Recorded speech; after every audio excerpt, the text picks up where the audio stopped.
Hey guys, welcome to Tutorial Guru. Today we'll be learning how to turn off last seen on WhatsApp, and now let's dive right in.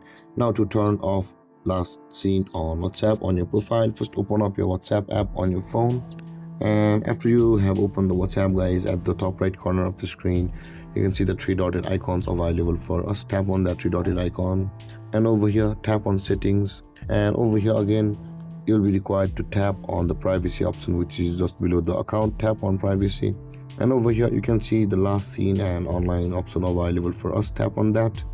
Now in order to turn off the last seen in WhatsApp, you'll be required to tap on the nobody section over here on where it says the who can see my last seen, and with that being done, guys, your last seen on WhatsApp will be turned off and nobody will be able to view where you were last online. And with that being said, guys, this is how to turn off last seen in WhatsApp.